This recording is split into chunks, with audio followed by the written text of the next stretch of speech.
Graça e paz, queridos. Hoje, dia 14 de junho de 2020, estamos iniciando o nosso culto de adoração, de exaltação ao nosso bom e amoroso Deus. Eu gostaria de iniciar lendo o Evangelho de João, capítulo 3, versículo 1 ao versículo 8. Enquanto você abre aí a sua Bíblia ou o seu aplicativo, quero mencionar que Jesus, nesse encontro com um dos líderes do judaísmo daquela época, ele fala das questões espirituais e da necessidade das pessoas nascerem de novo. O ser humano, ele é composto de parte material e de parte imaterial, parte física e a parte interior. Alguns chamam da parte alma ou alma e espírito, mas parte imaterial e parte material. E aqui Jesus fala que é necessário nascer de novo, nascer da água, que significa aqui a palavra de Deus, e nascer do Espírito, o Espírito de Deus, e assim com uma nova natureza poder servir e seguir ao Senhor. Então vamos ler João capítulo 3, de 1 a 8. Assim diz a palavra do nosso bom e amoroso Deus. Havia um fariseu chamado Nicodemos, uma autoridade entre os judeus. Ele veio a Jesus à noite e disse: Mestre, sabemos que ensinas da parte de Deus, pois ninguém pode realizar os sinais miraculosos que estás fazendo se Deus não estiver com ele. Em resposta, Jesus declarou: Digo-lhe a verdade. Ninguém pode ver o reino de Deus se não nascer de novo. Perguntou Nicodemos: Como pode alguém nascer sendo velho? É claro que não pode entrar pela segunda vez no ventre da sua mãe e renascer. Respondeu Jesus: Digo-lhe a verdade. Ninguém pode entrar no reino de Deus se não nascer da água e do Espírito. O que nasce da carne é carne, mas o que nasce do Espírito é Espírito. Não se surpreenda pelo fato de eu ter te dito: é necessário que vocês nasçam de novo. O vento sopra aonde quer. Você o escuta, mas não pode dizer de onde vem, nem para onde vai. Assim acontece com todos os que são nascidos do Espírito Santo. Então Jesus nos fala claramente da necessidade de ter um novo nascimento, uma experiência com Deus, na qual Ele nos dá uma vida espiritual e assim podemos adorá-lo em espírito e em verdade. Vamos orar ao nosso Deus. Ó Pai, nós queremos dedicar esse culto ao Senhor. Recebe, ó Pai, o nosso tempo aqui, recebe as nossas orações, recebe o nosso cantar, o nosso tocar, recebe, ó Pai, a nossa atenção para absorver os ensinamentos da Tua palavra. Que tudo o que fizemos aqui seja para a honra, glória e louvor do Teu santo nome. Nós, ó Deus, entregamos tudo nas Tuas mãos e pedimos a Tua graça, a Tua bênção, a Tua direção, em nome de Jesus. Amém. Vamos agora cantar um cântico de adoração. Vamos entoar um cântico novo. O nosso Deus, Ele merece, ao que é digno de receber toda a honra, toda a glória e todo o louvor. Boa noite, igreja, a graça e a paz do nosso Senhor Jesus. Essa canção que nós vamos cantar agora, ela fala que temos 10.000 motivos para louvar ao Senhor. Com certeza nós temos muitos motivos para louvar e engrandecer ao Senhor independente de qualquer situação que esteja acontecendo em nossa volta, em nossa família, conosco.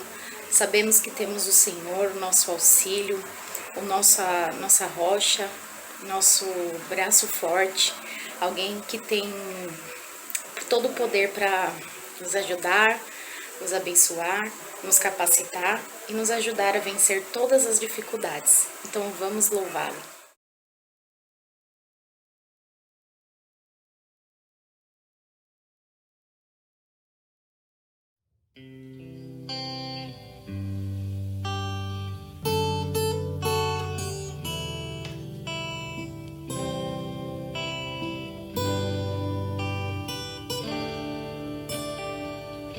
Minha alma canta ao Senhor, ao Senhor. Seu nome adorarei.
Glórias a Deus, como é prazeroso louvar e exaltar ao Senhor.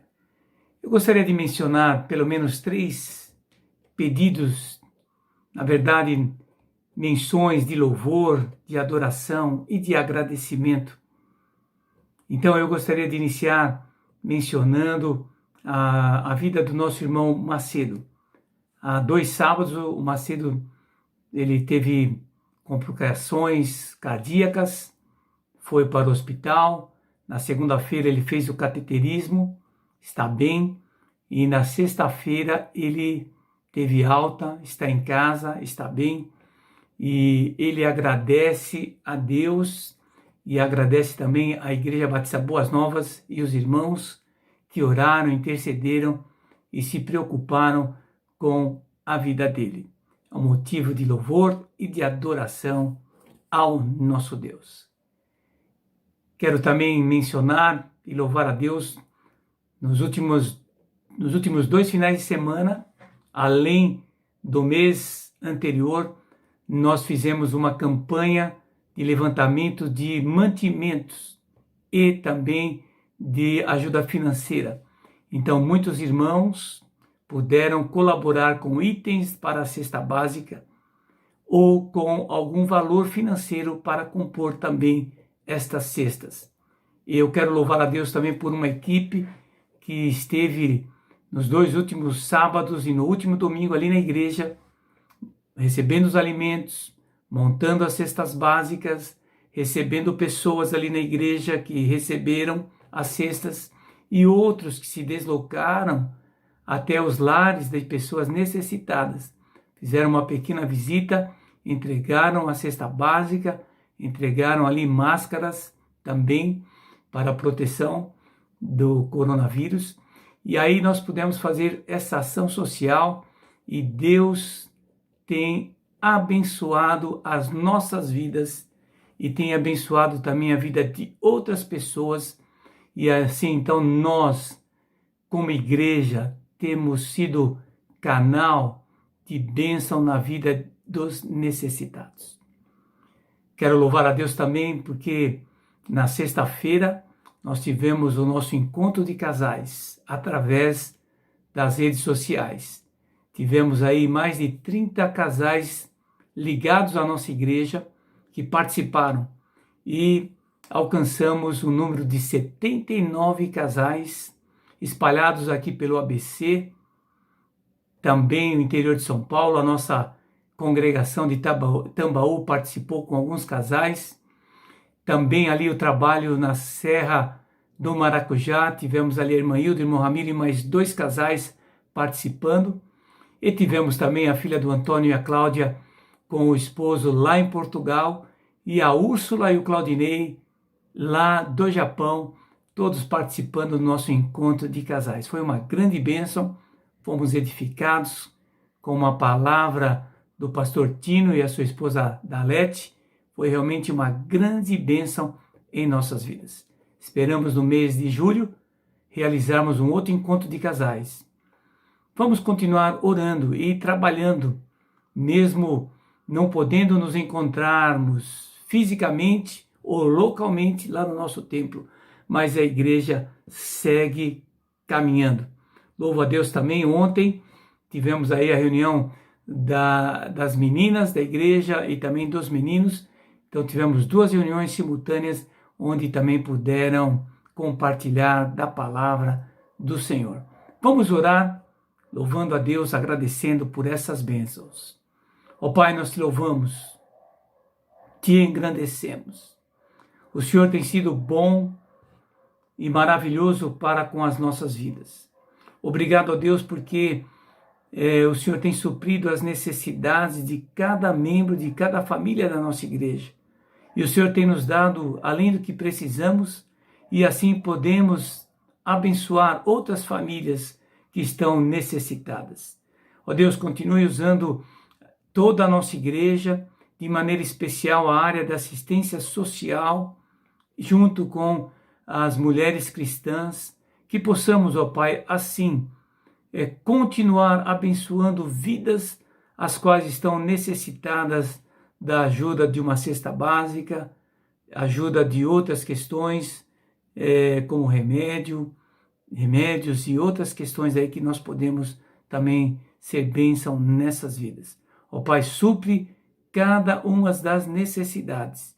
E também, ó Deus, usa essa situação para abrir portas para a pregação do Teu Evangelho. Obrigado pelas reuniões da igreja, obrigado pela reunião dos casais, obrigado pela vida do Macedo. Continue abençoando a vida dele, a Cláudia, a Samara, o Abel, que o Senhor possa restabelecer por completo a vida dele.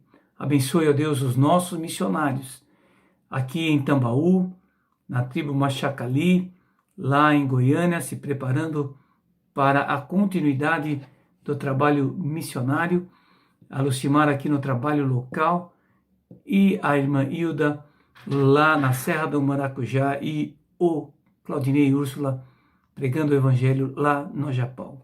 Ó Deus, amplia a nossa ação missionária.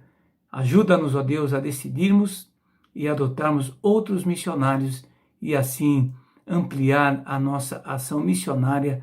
E ajuda-nos, ó Pai, cada um de nós a também evangelizarmos no dia a dia aqui em São Bernardo, em São Paulo, para a honra e glória do Teu santo nome. Amém. Vamos cantar mais um cântico de adoração e após esse cântico, vamos ouvir a mensagem do Senhor.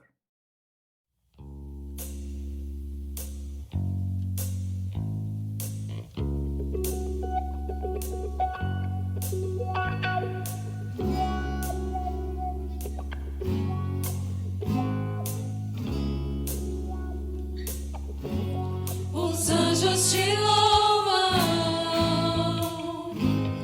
a igreja te adora, cantando aleluia, Santo é o Senhor.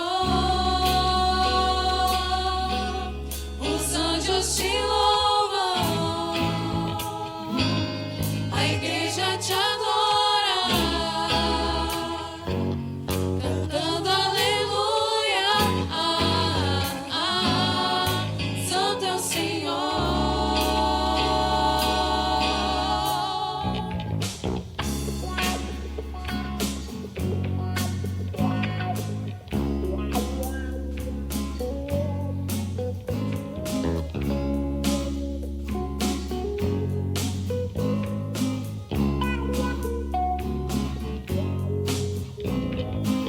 Maravilhoso conselheiro, Deus forte, Pai da eternidade, príncipe da paz.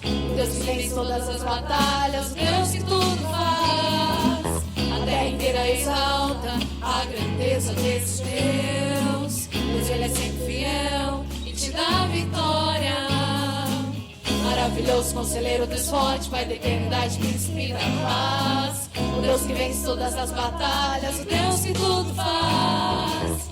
A terra inteira exalta a grandeza desse Deus. Pois Ele é sempre fiel e te dá vitória. Os anjos te louvam, a igreja te adora, cantando aleluia, Santo é o Senhor. Os anjos te louvam, a igreja te adora, cantando aleluia, Santo é o Senhor.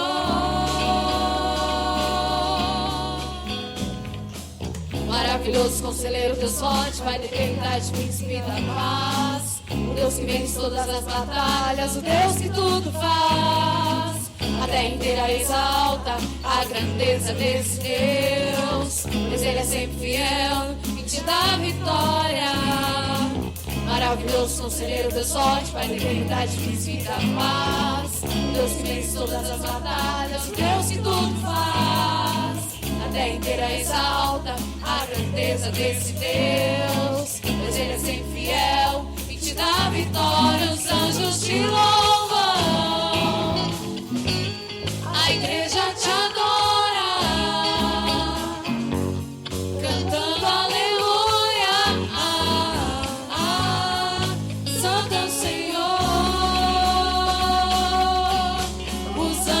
te louvam, a igreja te adora, cantando aleluia,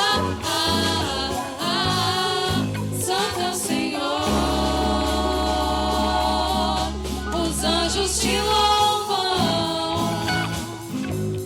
a igreja te adora, cantando aleluia, Santo é o Senhor. Os anjos te louvam, a igreja te adora, cantando aleluia, Santo é o Senhor. Cantando aleluia,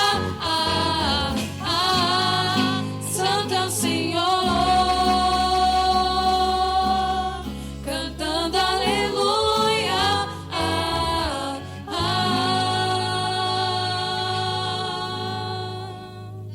Santo é o Senhor.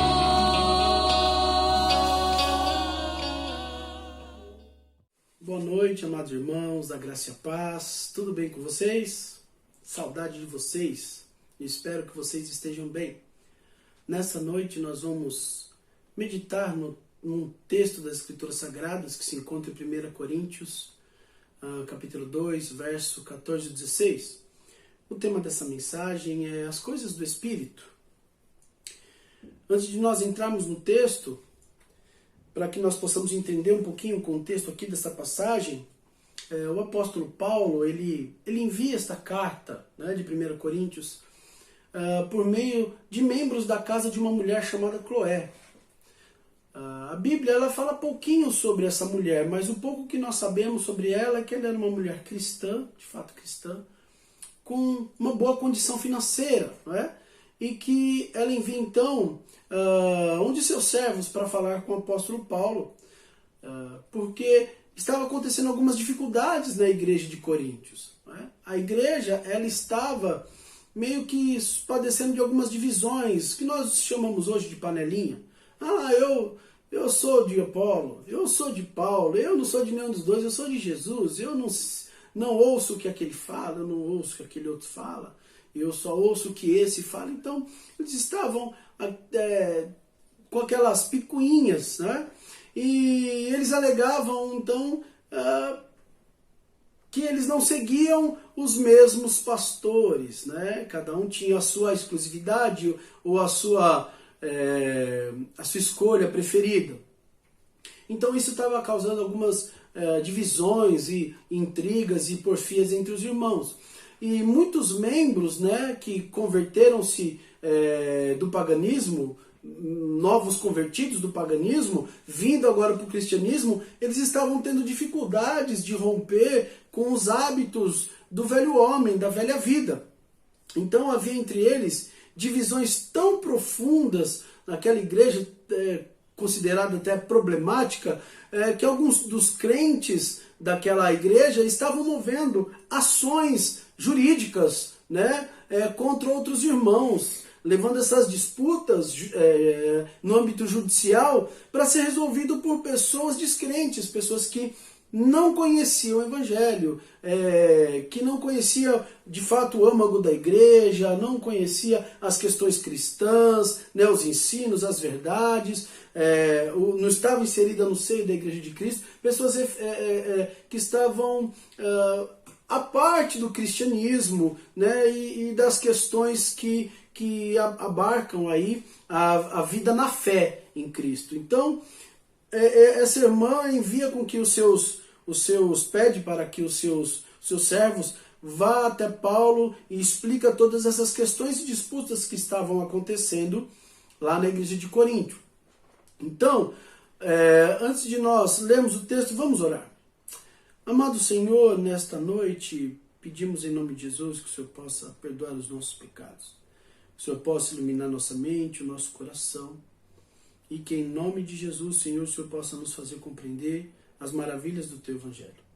Nos instrui, Senhor, nos abençoa, abre, Senhor, as portas do nosso coração, para que possamos compreender as portas do nosso entendimento, Pai, as portas dos nossos olhos, dos nossos ouvidos.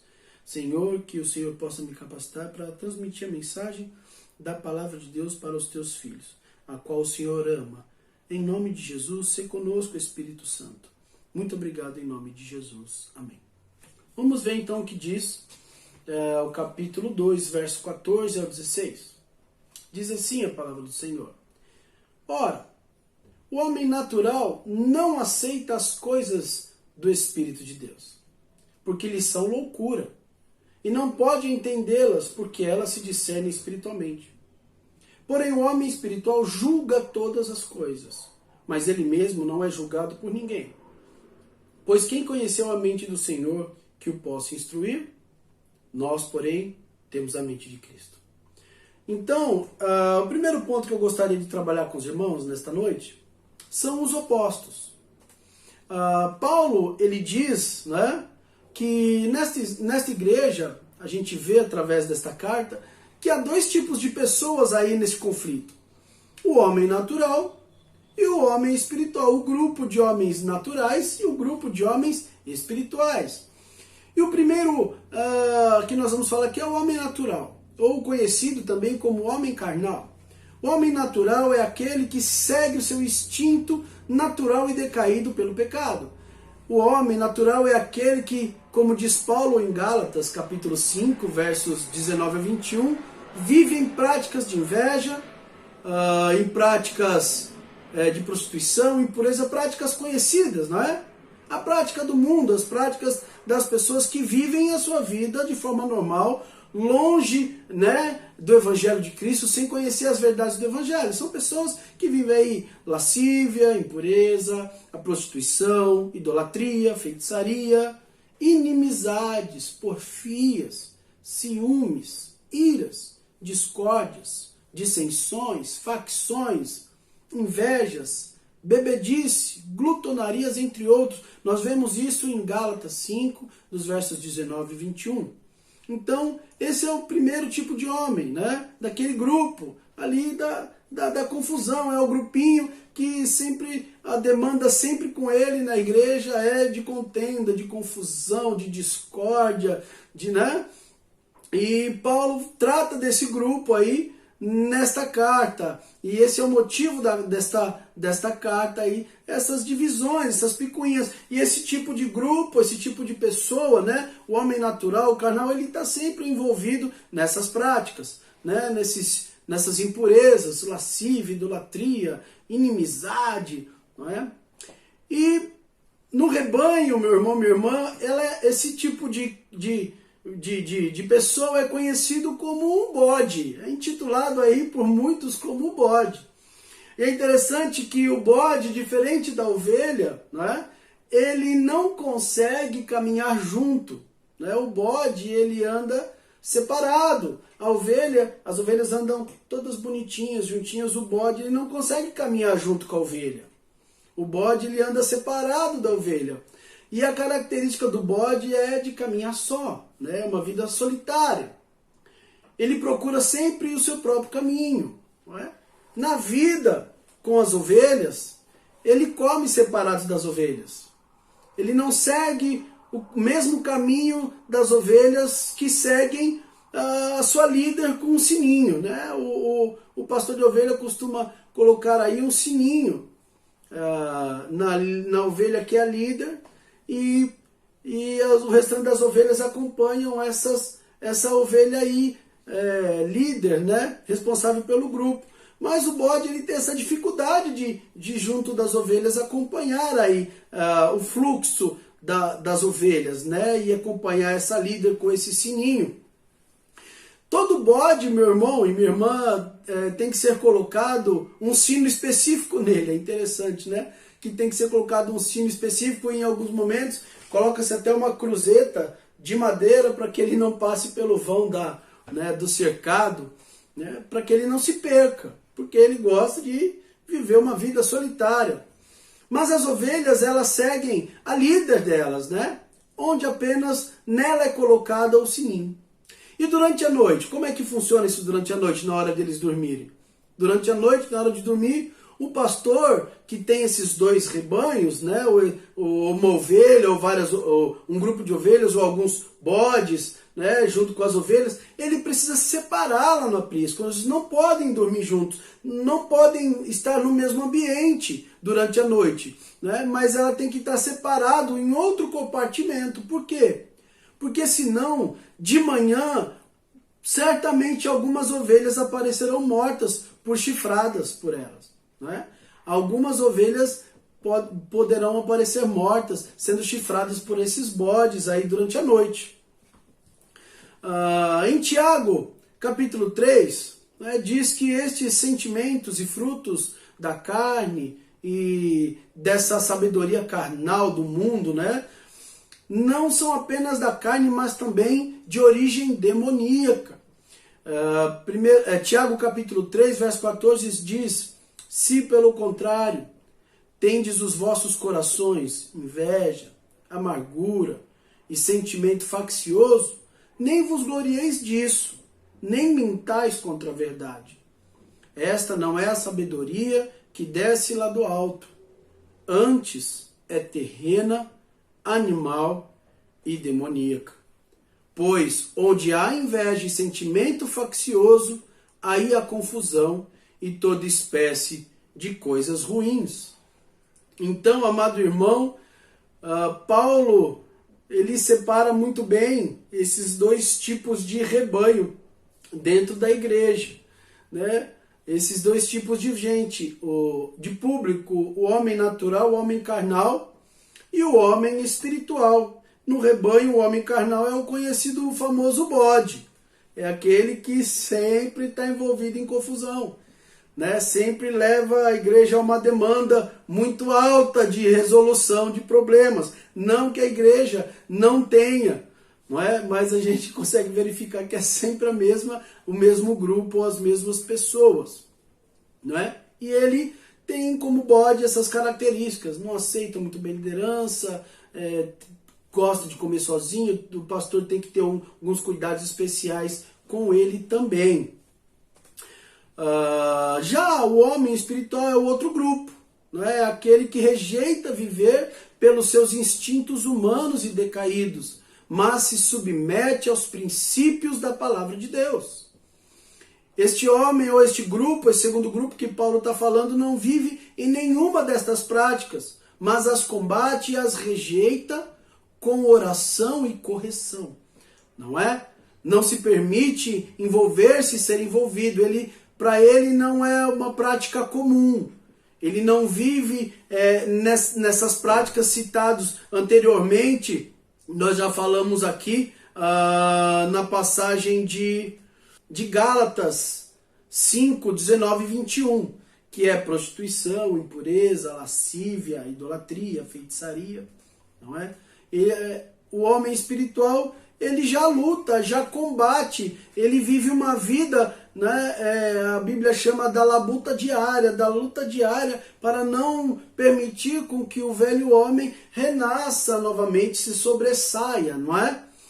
Ele combate, ele rejeita, né, com oração e com correção. Esse é o homem espiritual. Não se permite ser envolvido também nessas questões, nessas demandas. O homem espiritual, ele não dá lugar à carne a nenhum desses sentimentos. Mas ele busca fervorosamente as coisas de Cristo. Reconhecem e honram seus líderes espirituais e são reconhecidos e honrados por ele também. Então, o homem espiritual, meu irmão, minha irmã, como diz no Salmo capítulo 1, verso 3, o Salmo diz que ele é uma árvore plantada junto à corrente de águas, que no devido tempo dá o seu fruto, cuja folhagem não murcha, e tudo quanto ele faz será bem-sucedido. Esse é o homem espiritual. Ele sempre dá fruto, ele está bem posicionadinho, bem plantadinho junto às ribeiras de água, às correntes de água. No tempo certo suas folhas caem, no tempo certo nascem novas folhas, e no tempo certo nascem também os frutos deste homem espiritual. E os frutos que ele dá, ou que esses irmãos dão, né? esse grupo são frutos excelentes, segundo Gálatas também, capítulo 5, versos 22 e 23, que diz assim: mas o fruto do Espírito é amor, alegria, paz, longanimidade, benignidade, bondade, fidelidade, mansidão, domínio próprio, temperança. Todos que se alimentam, meu irmão e minha irmã que está me ouvindo, dos frutos, desses frutos excelentes do irmão, da irmã espiritual, não é?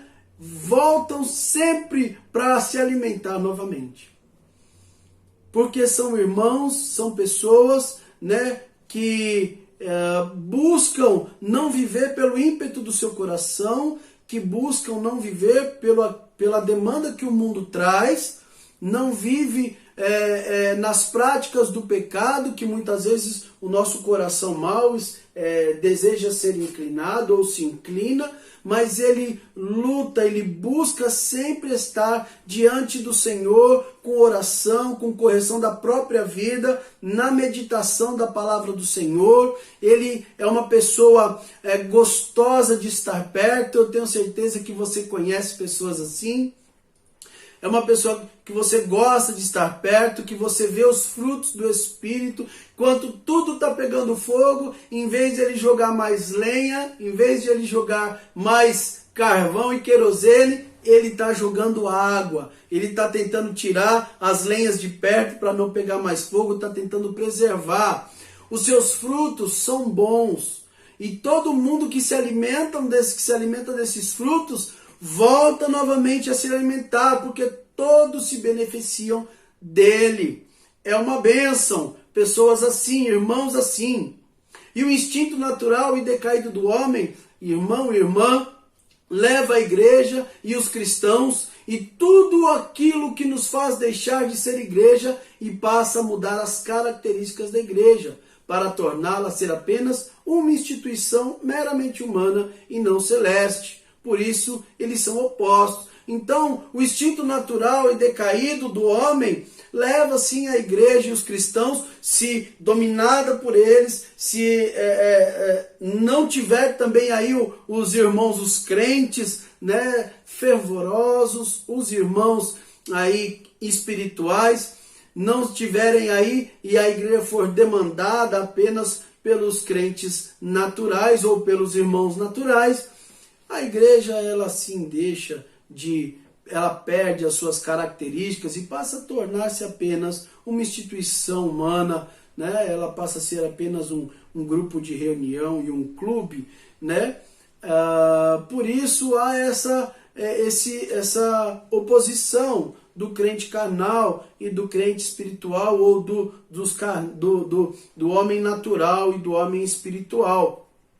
São opostos. Né, os seus pensamentos, os seus princípios e os seus objetivos são outros. Com relação ao homem espiritual também, seus princípios e objetivos e pensamentos são voltados para o reino, e o homem natural é voltado para o pecado e para o seu coração. Então, o primeiro ponto é os opostos. É a demanda da igreja, meu irmão, e não estamos isentos disso. Toda igreja, quando cresce o joio, onde cresce o trigo, cresce o joio junto. E a Bíblia diz que se nós tirarmos o joio, sai o trigo junto. O único que fará essa separação chama-se Jesus Cristo.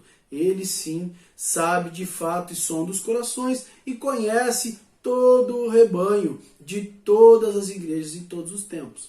Então, o segundo ponto, meu irmão e minha irmã, é as coisas do Espírito.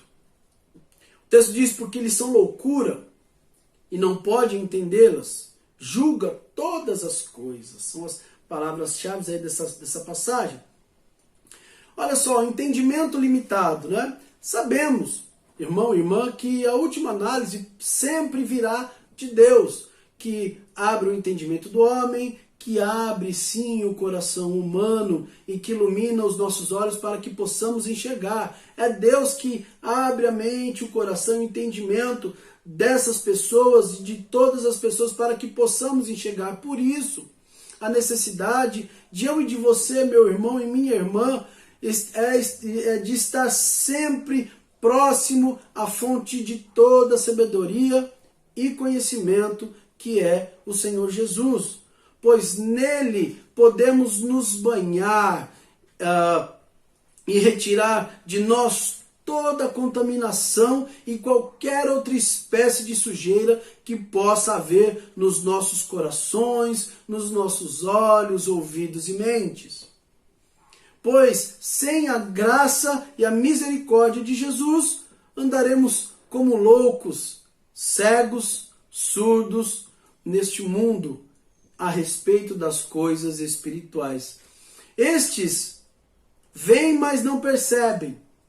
Escutam, mas eles não entendem, pois têm um coração sempre endurecido para que não compreendas, como diz o profeta Isaías, numa citação do próprio Jesus, falando do próprio Jesus, que diz lá, Jesus citando Isaías, Mateus 13, verso 13 ao 15, por isso lhes falo por parábolas, porque vendo não veem, e ouvido não ouvem, nem entendem. De sorte que nele se cumpre a profecia de Isaías. Ouvireis com os ouvidos e de nenhum modo entendereis. Vereis com os olhos e de nenhum modo percebereis. Verso 15.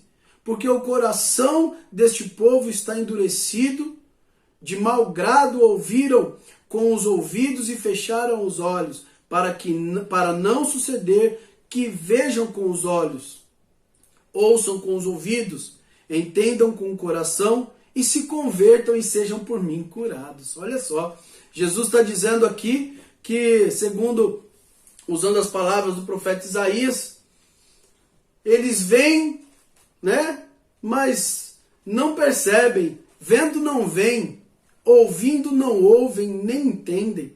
Não é? Nós, como eu falei anteriormente, se deixarmos, meus irmãos, de beber desta água que é Cristo e da sua palavra, e de nos relacionarmos com Ele por meio da oração, irmãos, certamente nossas raízes secarão, nossas folhas murcharão, e deixamos de dar o fruto no tempo certo. Então, irmãos, esses irmãos, ou esse homem natural, carnal, ele não percebe, ele tem um entendimento limitado. Ele ouve, ele vê tudo o que acontece. A palavra de Deus chega à sua mente, mas não escorrega para o seu coração. Eles escutam, mas não ouvem, né? Eles enxergam, mas não percebem. Porque o coração deles, como diz no verso 15 de Mateus 13, o coração deles está endurecido. Então compete a Deus, irmãos, abrir o coração e a mente para que ele compreenda, para que este grupo compreenda e para que nós também compreendamos. Não depende de nós, depende do Senhor, nosso Deus. Abrir o coração, como diz em Romanos, não depende de quem quer ou de quem corre, mas de Deus, de exercer a sua misericórdia. E não viver apenas pela racionalização. Não podemos viver também apenas pela racionalização, não é? Então, o entendimento limitado, ter o entendimento limitado. Esses irmãos, ou esse grupo de pessoas, tem uma racionalização limitada e habituais. Por isso, nós não devemos viver apenas pela racionalização das coisas. Porque o homem espiritual, ele sabe discernir e aplicar a sua fé na hora certa e no momento certo. Ele também sabe discernir aquilo que é espiritual daquilo que é natural. Quando é a hora de crer na guarda, né, na proteção do Senhor, ele aguarda a ação de Deus. Quando ele é hora de crer no Senhor, na ação de Deus, no momento certo, ele sabe aguardar Deus agir, ele sabe perceber quando já não cabe mais a ele. Ele sabe perceber quando já não compete mais a ele. Ele consegue perceber e aguardar com seu coração tranquilo na ação do Deus vivo. Ele sabe quando é hora dele agir também. Ele consegue discernir, opa, essa aqui é a minha parte, agora é a minha vez, eu vou fazer o que cabe a mim, porque Deus certamente já fez o que cabe a ele. Por quê? Porque ele busca em Jesus a paz e a direção que ele precisa. Esse é o homem espiritual, ele não vive apenas na racionalização das coisas, apenas na racionalização. Colossenses 3,15 diz, seja a paz de Cristo o árbitro do vosso coração. Ele busca no Senhor, tem a sua confirmação da sua decisão, do seu ato, através da paz que o Espírito Santo coloca no coração dele acerca do que ele precisa. Não é? Não se baseia em prognósticos humanos ilimitados. Não é? Quando um médico apenas diz, olha, não tem mais jeito.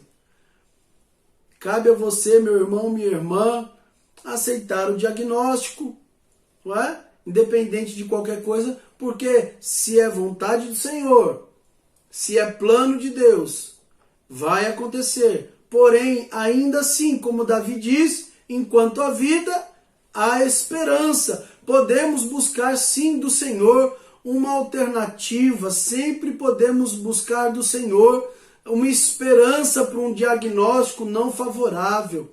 Mas sempre se cumprirá a vontade do Senhor, sendo ela muitas vezes, meus irmãos, até benéficas para nós ou não, mas Deus sabe o que nós precisamos, o mais importante para nós e o que de fato vai acontecer lá na frente. Então, o homem espiritual não se baseia apenas em prognósticos humanos ilimitados. Quando há uma circunstâncias já delimitada, ele consegue sim parar, dobrar o seu joelho e buscar uma orientação, uma direção de Deus para a situação, até mesmo quando há, como eu já disse, um diagnóstico de uma circunstância não favorável. Ele também entende que a igreja não é somente uma realização humana. Ele vê a igreja como principalmente uma constituição celeste divina. A sua natureza vem de Deus. Ele não encara as coisas de Deus e as coisas celestes, a palavra de Deus, como simplesmente uma mera religião, a prática de uma religião.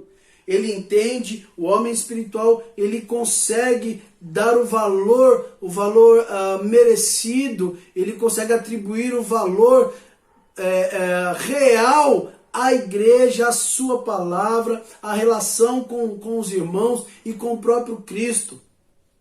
Ele é uma pessoa zelosa, não é? Não vê só apenas como uma mera prática religiosa.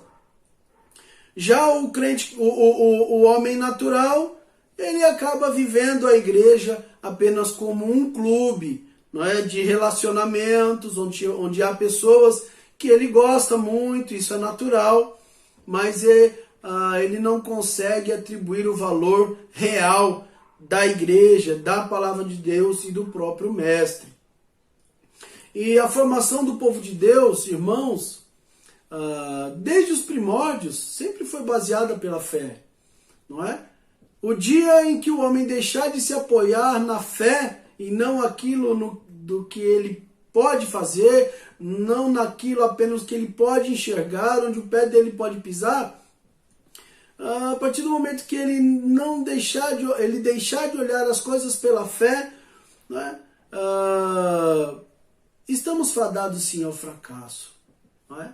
A igreja estará fadada ao fracasso quando a igreja deixar de crer no Mestre. Como provedor dela, esta igreja, esses irmãos estarão fadados ao fracasso, fadados à relativização de tudo, estarão fadados à mediocrização da igreja, à desconstrução da igreja. Hebreus 11, dos versos 1 ao 6, diz assim: ora, a fé é a certeza das coisas que se esperam e a convicção de fatos que se não veem. Verso 6. De fato, sem fé é impossível agradar a Deus, porquanto é necessário que aquele que se aproxima de Deus creia que Ele existe e que se torna galardoador dos que o buscam. Então, meu irmão e minha irmã, sem fé é impossível agradar a Deus, porque é necessário que aquele que se aproxima do Senhor creia que Ele existe, e então Ele é o galardoador daqueles que o buscam. Sem fé é impossível agradar a Deus. Ele não vive apenas na racionalização, vive também na fé, na expectativa de uma intervenção e de uma ação divina em todos os momentos da sua vida. Ele tem uma fé, que nós costumamos dizer, inteligente. Ele consegue unir de forma sábia a razão com a fé. Não é imprudente. E também, meu irmão, crer no poder do Espírito Santo. Nós precisamos crer no poder do Espírito Santo. O homem carnal, natural, ele tem dificuldades, ele não consegue crer no poder do Espírito Santo. Como eu disse anteriormente, ele vai pela força do seu braço, pela força da sua influência, das suas condições. Mas nós, os cristãos convertidos em Cristo, precisa sim crer no poder e na ação do Espírito Santo. Gosto muito do texto de Lucas. Olha só que interessante quando falamos no poder do Espírito Santo. Lucas 24:49 diz: Eis que envio sobre vós a promessa de meu Pai. Permanecei, pois, na cidade, até que do alto sejais revestido de poder. Esse aqui é um cumprimento, né? Jesus falando aqui sobre que ele estaria enviando o Consolador para capacitar e fortalecer e dar continuidade ao seu trabalho da expansão do reino, capacitando os crentes, dando dons aos homens. E nós vemos o cumprimento disso em Atos, tá? Aqui Jesus ele também está se referindo aí um pouquinho a Joel, capítulo 2, os versos 28 e 29 diz: E acontecerá depois que derramarei do meu espírito sobre toda a carne. Vossos filhos e vossas filhas profetizarão, vossos velhos sonharão e vossos jovens terão visões. Até sobre os servos e sobre as servas derramarei o meu espírito naqueles dias. Então Jesus está falando aqui, olha, aguardem, porque eu enviarei o meu espírito sobre toda a carne e Joel será cumprido. Atos 1:14 diz: Todos estes perseveravam unânimes em oração com as mulheres, com Maria, mãe de Jesus, e com os irmãos deles. Então, em Atos 1, estavam todos ali aguardados, Jesus é assunto aos céus, diz que iria enviar o Consolador para eles aguardar, não se ausentar. Então eles estavam todos lá, né, reunidos, os irmãos de Jesus, Maria, os discípulos, e aguardando o cumprimento aí desta palavra de Cristo, Lucas 24. E de repente então o Espírito vem sobre eles e há então uma experiência com o Espírito Santo aí sobre eles. Dá-se então o início ao ministério de Jesus Cristo, do Espírito Santo.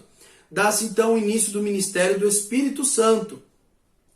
Mas eu gostaria, irmãos, antes de nós irmos, é interessante que de nós irmos para João, olha, dá uma olhadinha, aqui em João capítulo 20 e 22. Havendo dito isto, soprou sobre eles e disse-lhes: receberei o Espírito Santo. Espera aí. O texto de João está dizendo aqui, pelo que nós podemos entender, que os discípulos já tinham recebido da parte de Jesus o Espírito Santo antes do Pentecoste, quando deu-se início ao ministério público do Espírito Santo. Nós vemos em Lucas capítulo 24, voltando um pouquinho, quando Jesus ele é assunto aos céus, ele morre, é crucificado, ele é assunto aos céus. Alguns discípulos estavam caminhando não é? E então Jesus aparece para esses discípulos que estavam caminhando. Nós vemos aí no capítulo 24, no verso 16. O texto diz assim: os seus olhos, porém, estavam como que impedidos de o reconhecer. Os discípulos estavam ali, vendo Jesus, falando com Jesus, mas não reconheciam que era Jesus. No verso 31, Jesus tem uma conversa com eles, perguntando o que tinha acontecido naqueles tempos, naquela região. E no verso 31 diz: então se lhe abriram os olhos e o reconheceram, mas ele desapareceu na presença deles. Então depois que Jesus falou com ele, engraçado que eles, então depois perceberam, os olhos deles se abriram, diz o texto. E depois Jesus aparece para eles novamente a partir do verso 44. A seguir Jesus lhe disse: são estas palavras que eu vos falei.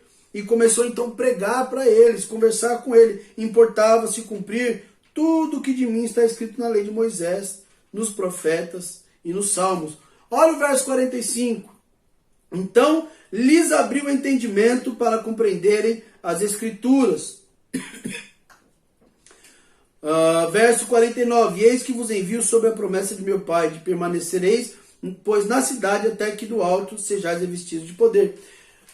Até então, eles não conseguiam perceber aquilo que Jesus falava, não conseguiam perceber o próprio Senhor Jesus, né, no caminho, enquanto esses discípulos caminhavam, e Jesus aparece para eles. E o texto diz que quando Jesus falava, então lhe abriu o entendimento. Então eles conseguiam entender.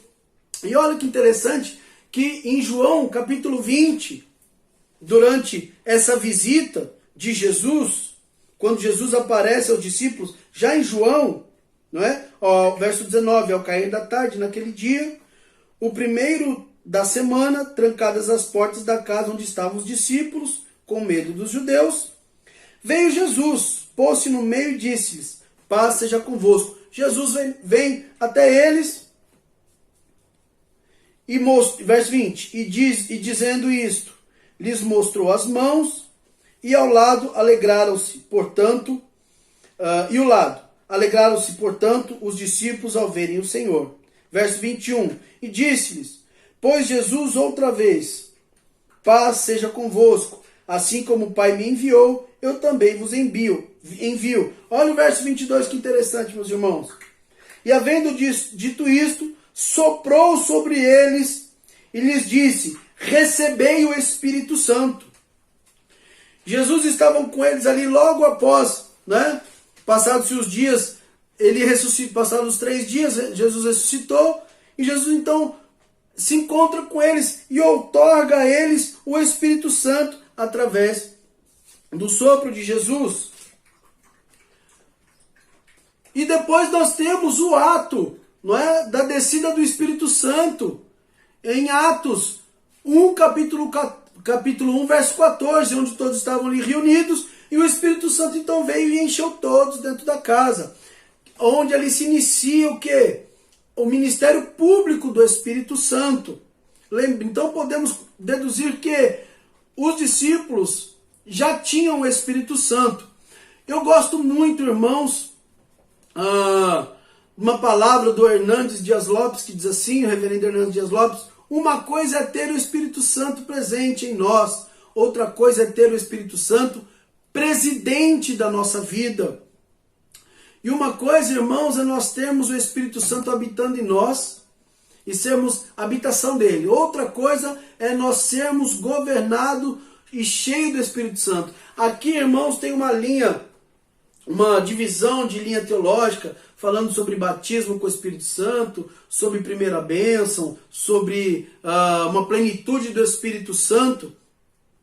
Nós não vamos entrar nisso hoje, mas o que aconteceu no dia do Pentecoste foi que Jesus derramou o Espírito do céu e batizou com o Espírito 120 pessoas, e depois os 3.000 dando início ao seu ministério público. O que acontece? Até antes, então, não havia o Espírito Santo derramado, o seu ministério publicamente. Então ali eles são batizados com o Espírito Santo, e a partir daí o Espírito Santo dá início ao seu ministério público. Então hoje, a partir né, deste evento que acontece em Pentecostes, todo aquele que recebe a Cristo já recebe o Espírito Santo, porque o ministério do Espírito Santo está vivo, está ativo. Então todos aqueles que recebem a Cristo já são batizados com o Espírito Santo. Todos os que recebem a Cristo já têm o Espírito Santo. A questão agora é, será que vivemos uma plenitude do Espírito Santo, governados e cheios do Espírito Santo? Ou nós apenas fomos batizados, enxertados na videira, como diz o texto, moramos, fazemos parte agora da família de Cristo, mas vivemos uma vida, vamos dizer assim, como meninos na fé, como crentes carnais. Essa é a diferença. Então, por isso, irmão e irmã, diz a palavra do reverendo Hernandes, não é? Uma coisa é ter o Espírito Santo presente em nós, outra coisa é ter o Espírito Santo presidente de nossa vida. Até então, antes de Pentecostes, o Espírito Santo não tinha sido outorgado a todos, não tinha dado início ao seu ministério. Pelo que nós vimos no texto, apenas os discípulos ali, então, através de Cristo, já tinham o Espírito Santo. Por isso, ser cheio do Espírito Santo, meu irmão e minha irmã, deve ser a característica do cristão dedicado. Deve ser a minha e a sua característica, ser um crente cheio do Espírito Santo. E por isso também, os 7 homens que foram escolhidos para cuidar das viúvas na igreja de Jerusalém, deveriam ser cheios do Espírito Santo. Em Atos 6, capítulo 6, versos 3 e 5, né? Homens cheios do Espírito Santo, de boa reputação, cheios de sabedoria e cheios de fé. É uma característica que deve ser de todo o cristão, de todo o servo do Senhor, de todo aquele que invoca o nome de Cristo. Efésios 5, 18, diz assim, texto bem conhecido: não vos embriagueis com vinho em que há dissolução ou que há contenda ou no qual há dissolução, mas enchei-vos do Espírito Santo. Então, de acordo com um estudioso conhecido chamado Francis Fulkes, né, ele é um comentarista e teólogo bem conhecido, ele fez vários trabalhos teológicos, ele comenta muito bem o livro de Mateus. Este verbo ele está no presente do imperativo no grego, como se ele estivesse dizendo, essa passagem estivesse dizendo, olha, se ontem você foi cheio do Espírito Santo, você precisa ser cheio hoje. Por quê? Porque ontem não serve para hoje. Então, nós precisamos buscar diariamente ser cheios do Espírito Santo, buscar a plenitude do Espírito, buscar a presença de Deus todos os dias, porque afinal de contas, né, verso 18 de Efésios, não vos embriaguei com vinho, mas enchei-vos do Espírito. Então, é um presente do imperativo. O que ficou para ontem, o que aconteceu ontem foi ontem. Hoje eu preciso buscar ser cheio do Espírito Santo e todos os dias da minha vida. Uma outra coisa interessante de se pensar é os efeitos, né, dessa consequência coletiva, os efeitos de forma coletiva desse enchimento, vamos dizer assim, desse derramamento do Espírito Santo sobre os irmãos daquela igreja e dos crentes até os dias de hoje. Atos 1,8 diz: mas recebereis poder ao descer sobre vós o Espírito Santo, e sereis minhas testemunhas, tanto em Jerusalém como em toda a Judéia e Samaria e até os confins da terra. Então, meus irmãos, as consequências coletivas, não é, desse enchimento do Espírito Santo na vida do crente é justamente pregar o Evangelho de Cristo, é pregar a palavra de Deus, é você ter a condição de perdoar as pessoas quando ofendido, né? Aquele que um dia quis te destruir, quis te prejudicar. Curar também, trazer alívio ao coração daquele quebrantado.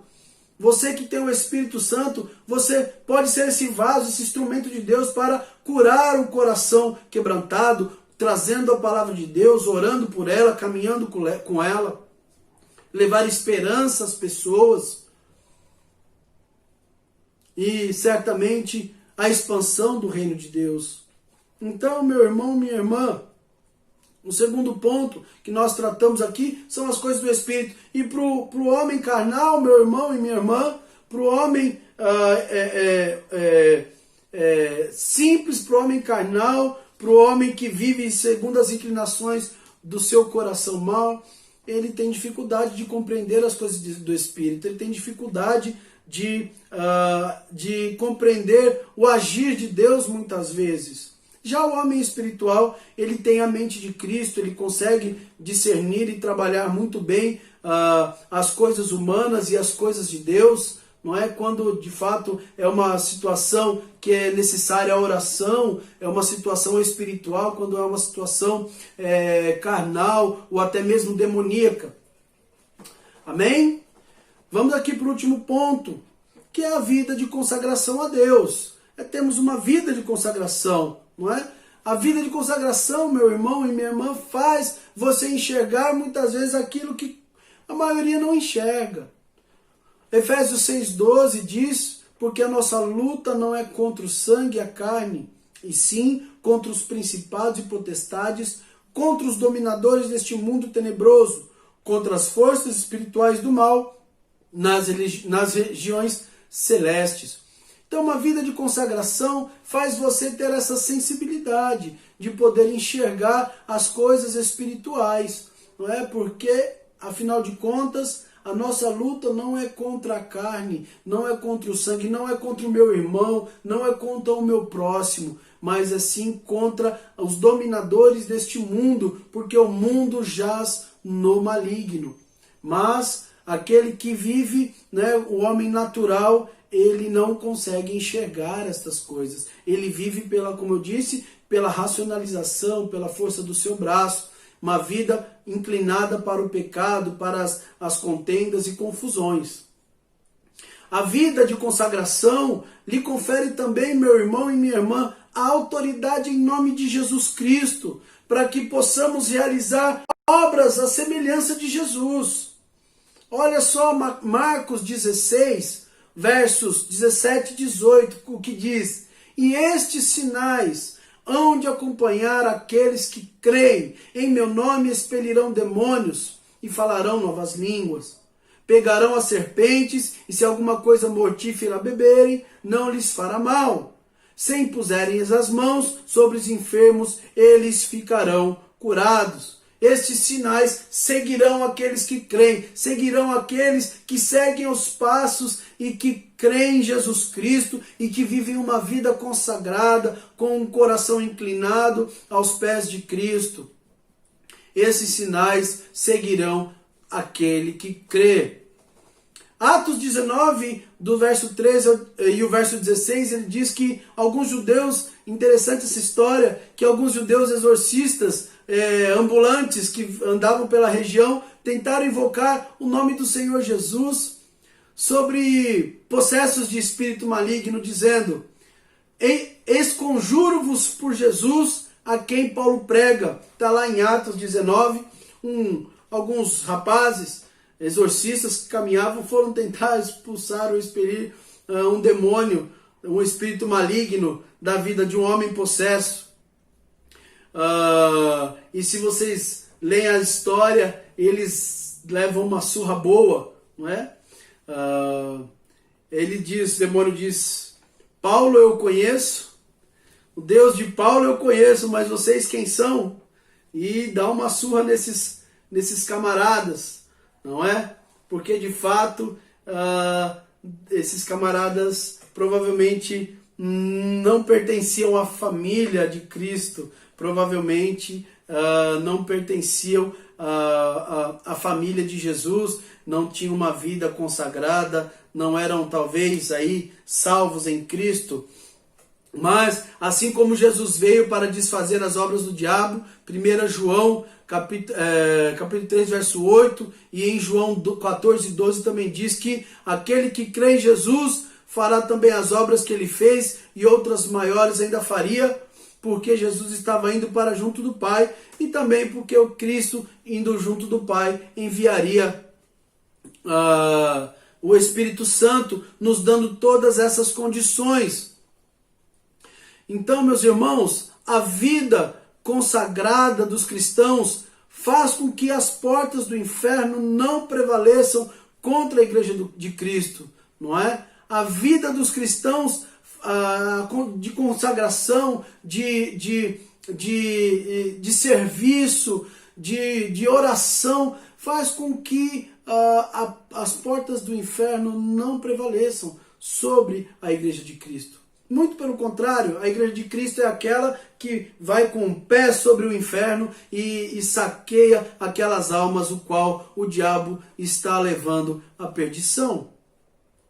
Então, irmão, irmã, a vida consagrada dos cristãos é um diferencial, sim.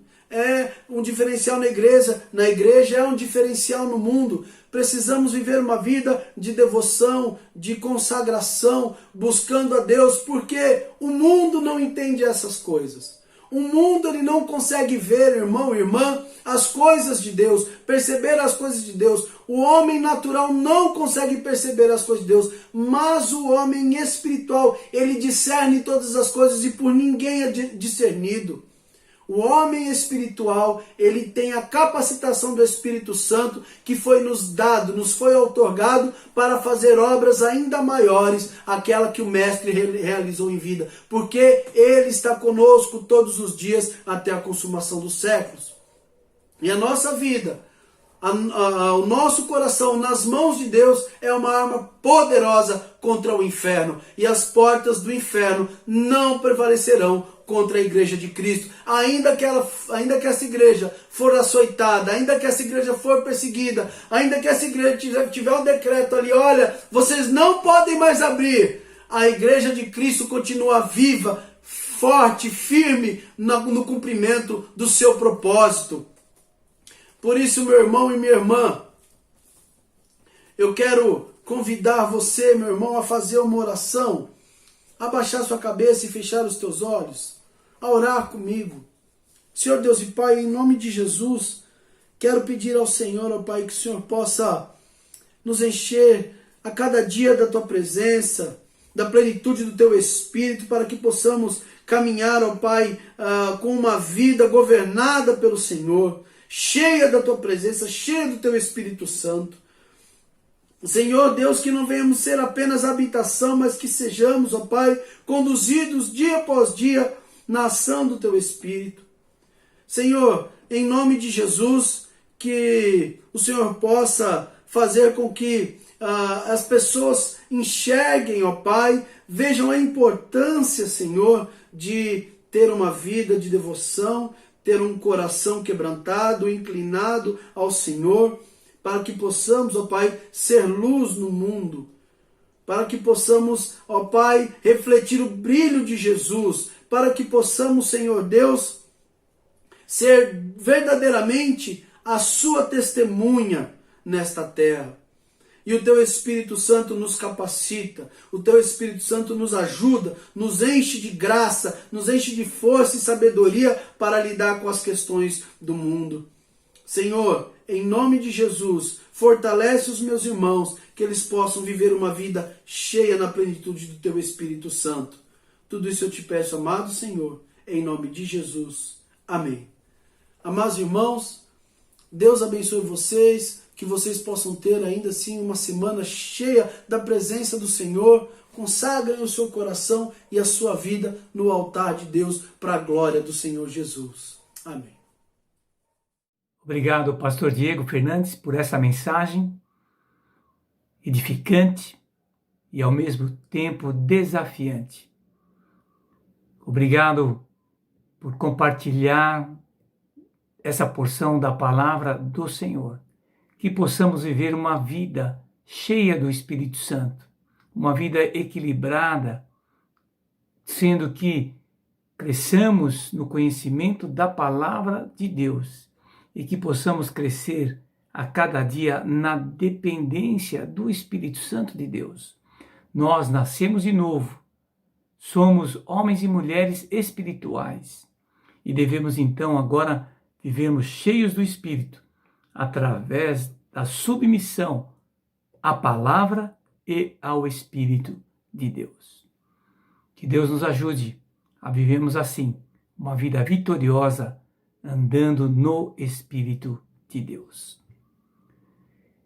Quero agradecer a cada um que participou dessa noite de adoração e de aprendizado da palavra.